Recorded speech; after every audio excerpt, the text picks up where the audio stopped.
O irmão José Carlos, após receber a cura da úlcera péptica que tanto o afligia, não conseguiu conter as lágrimas ao se ajoelhar no templo. Ele lembrava de cada noite de dor, de cada refeição que se tornava um martírio, de cada oração feita em silêncio, com a voz embargada pelo sofrimento. Mas ali na presença dos irmãos, ele sentia que o Senhor não apenas havia ouvido seus clamores, mas havia estendido sua mão misericordiosa e o tocado de maneira sobrenatural.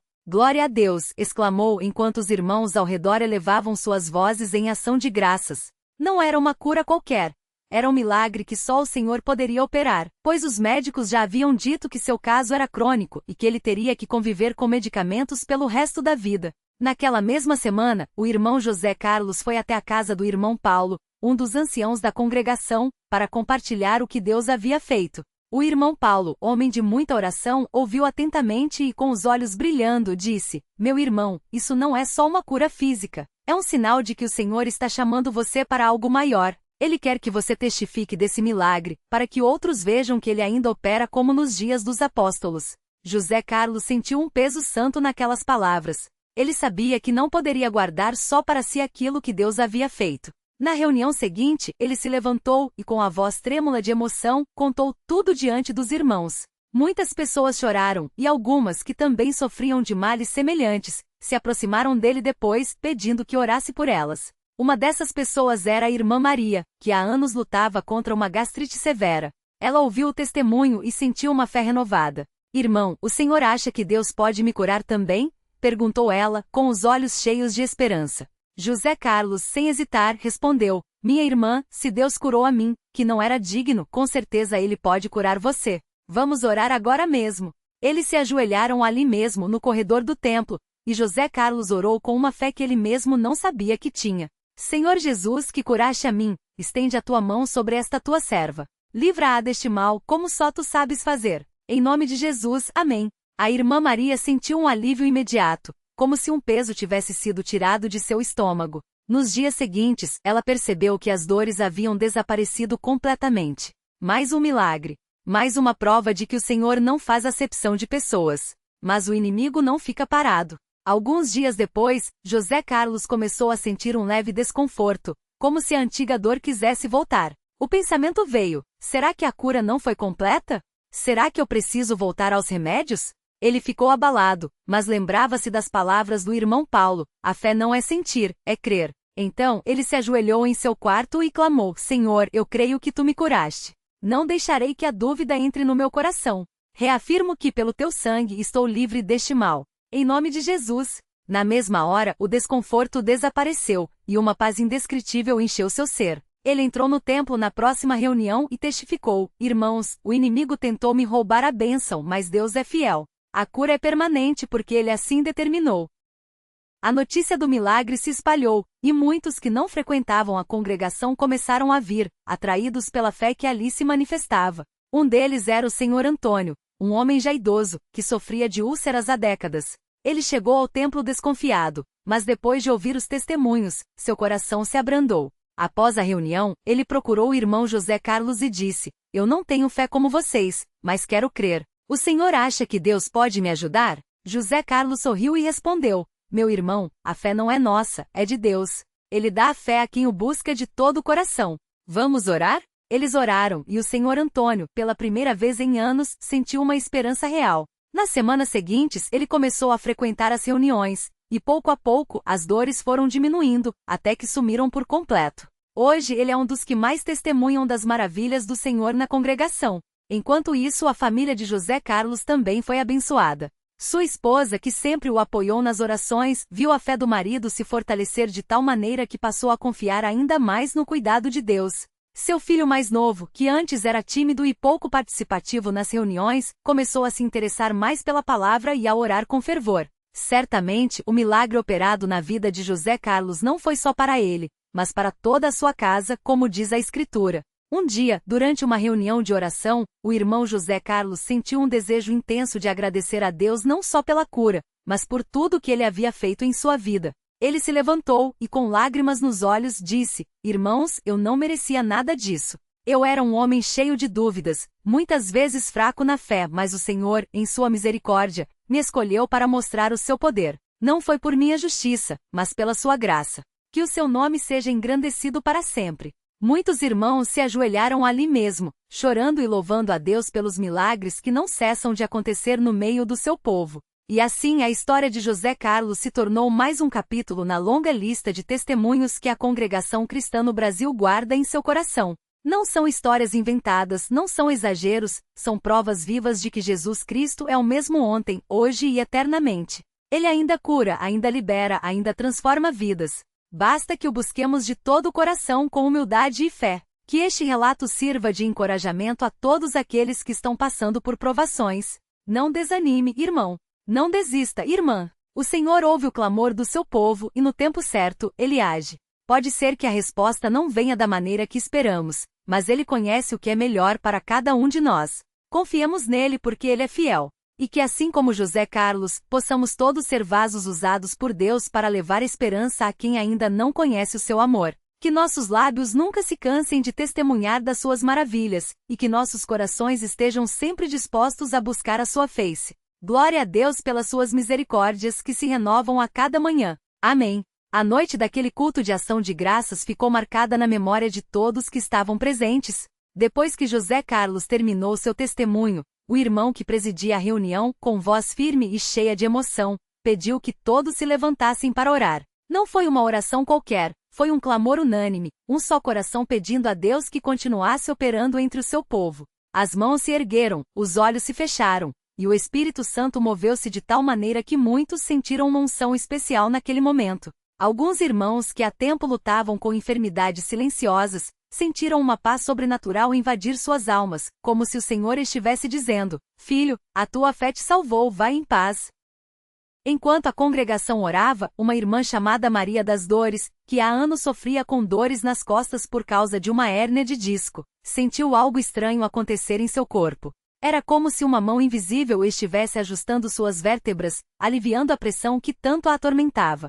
Ela não disse nada na hora, mas no dia seguinte, ao acordar, percebeu que conseguia se mover sem a dor constante que a acompanhava há tanto tempo. No culto seguinte, ela não aguentou e com lágrimas deu seu testemunho. Irmãos, eu não vim aqui buscando milagre, mas o Senhor, na sua bondade, me visitou. Não foi pela minha fé, que muitas vezes era pequena, mas pela sua misericórdia. Glória a Deus! E assim, mais um nome foi acrescentado à lista daqueles que experimentaram o poder de Deus de forma tangível. Mas não foram só curas físicas que aconteceram naquela temporada. Um jovem chamado Renato, que havia se afastado da igreja por causa de dúvidas e tentações do mundo, estava presente naquela noite quase por acaso, levado por um amigo que não desistiu de orar por ele. Enquanto ouvia os testemunhos, algo dentro dele se quebrou. Ele lembrou-se das orações de sua mãe, que há anos intercedia por sua volta, e das palavras do irmão mais velho na fé que um dia lhe disse: Renato, Deus não desistiu de você. Ele está esperando você voltar. Naquela noite, ele não resistiu mais. Ao final do culto, procurou o irmão que presidia e com a voz embargada, pediu para ser recebido de volta na comunhão dos santos. Eu não quero mais viver longe do Senhor, disse ele. E ali mesmo, entre lágrimas e abraços, foi restaurado. Os irmãos o rodearam, orando por ele, e o jovem sentiu um peso sair de suas costas, como se as correntes que o prendiam ao mundo tivessem sido quebradas. No domingo seguinte, o culto foi marcado por uma alegria contagiante.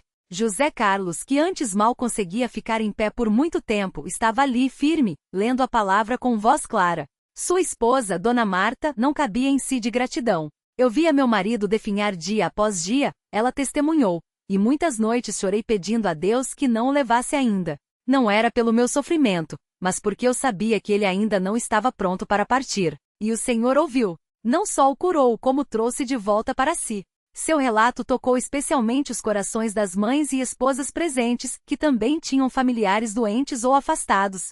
Elas se animaram a persistir na oração, confiantes de que Deus não ignora o clamor daqueles que o buscam com sinceridade. Um detalhe que poucos notaram, mas que marcou profundamente José Carlos, foi o sonho que ele teve na noite anterior à sua cura. Ele sonhou que estava em um lugar escuro, com uma dor insuportável no estômago, quando de repente uma luz brilhou sobre ele. Na luz, uma voz disse: Filho, por que duvidaste? Ele tentou responder, mas não conseguiu falar. Então a voz continuou: A minha graça te basta. Quando acordou, ainda sentia o impacto daquele sonho. E foi justamente no dia seguinte que, durante a oração dos irmãos, sentiu o alívio imediato. Aquilo não foi coincidência, ele costumava dizer depois. Foi Deus me preparando para receber a bênção. Os dias que se seguiram foram de muita reflexão para a congregação. Muitos irmãos começaram a se perguntar: será que eu tenho buscado a Deus com a mesma intensidade que aqueles que receberam milagres? Não era uma pergunta de acusação, mas de exame sincero. Alguns perceberam que, embora frequentassem os cultos, seus corações estavam frios, suas orações mecânicas. Outros, como a irmã Lúcia, que há anos pedia a Deus pela conversão de um filho rebelde, sentiram-se encorajados a não desistir. Se Deus ouviu por José Carlos, por Maria das Dores, por Renato, Ele também pode ouvir por meu filho, ela pensou. E assim, com nova força, continuou intercedendo, agora com mais fé do que nunca. Um dos momentos mais emocionantes veio algumas semanas depois, quando José Carlos e sua esposa decidiram visitar os irmãos mais idosos da congregação que não podiam sair de casa. Eles levaram não só palavras de ânimo, mas também o testemunho vivo de como Deus havia agido em suas vidas. Em uma dessas visitas encontraram o irmão Antônio, um homem de quase 90 anos, que há décadas servia a Deus com fidelidade, mas que nos últimos tempos andava desanimado por causa de uma doença nos olhos que o impedia de ler a Bíblia. José Carlos, com permissão, colocou as mãos sobre a cabeça do velho servo de Deus e orou com simplicidade: Senhor, este irmão te serviu por tanto tempo. Dá-lhe a alegria de ver tuas palavras novamente. Não houve um milagre instantâneo, mas nos dias seguintes, o irmão Antônio notou uma melhora gradual. Em poucas semanas, conseguia enxergar o suficiente para ler seus salmos favoritos. Deus não se esquece dos seus, ele disse, com os olhos úmidos, ao contar o fato aos visitantes. Enquanto isso, Renato, o jovem que havia voltado para a igreja, começou a participar dos estudos bíblicos com um zelo que surpreendeu a muitos. Ele não perdia uma reunião, fazia perguntas, buscava entender melhor a vontade de Deus. Um dia, após um estudo sobre a importância da oração, ele confessou aos irmãos: eu achava que podia viver sem Deus, mas agora sei que sem Ele não sou nada. Cada palavra que leio na Bíblia é como água para minha alma sedenta. Seu testemunho encorajou outros jovens que estavam na mesma situação, e pouco a pouco, um pequeno grupo de moços começou a se reunir para orar uns pelos outros, compartilhando suas lutas e vitórias. Também houve aqueles que, embora não tivessem recebido uma cura física imediata, experimentaram uma paz que ultrapassava todo entendimento. Era o caso da irmã Rosa, que lutava contra uma doença crônica e dolorosa. Ela não foi curada da noite para o dia, mas algo em seu coração mudou.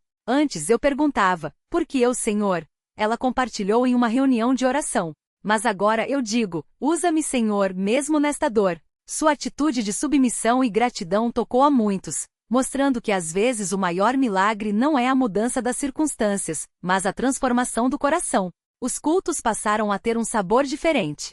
Não que antes não houvesse fé, mas agora havia um fogo renovado. Os cânticos eram entoados com mais fervor, as orações eram mais intensas, e até as crianças pareciam mais atentas às histórias bíblicas. Em uma das escolas dominicais, uma professora contou às crianças sobre como Deus havia curado José Carlos. Uma menina de 8 anos, chamada Ana Clara, levantou a mão e perguntou: tia, se Deus cura, por que a minha avó ainda está doente? A professora, com sabedoria, respondeu: Deus sabe o tempo de todas as coisas, minha filha. Às vezes, a cura vem aqui na terra, outras vezes, Ele nos leva para o céu, onde não há mais dor. Mas uma coisa é certa, Ele sempre faz o que é melhor para nós. A menina ficou pensativa, mas no culto seguinte, foi vista orando com as mãozinhas juntas, pedindo a Deus pela sua avó. Aquela cena simples comoveu a muitos, lembrando-os de que a fé das crianças também é poderosa aos olhos de Deus.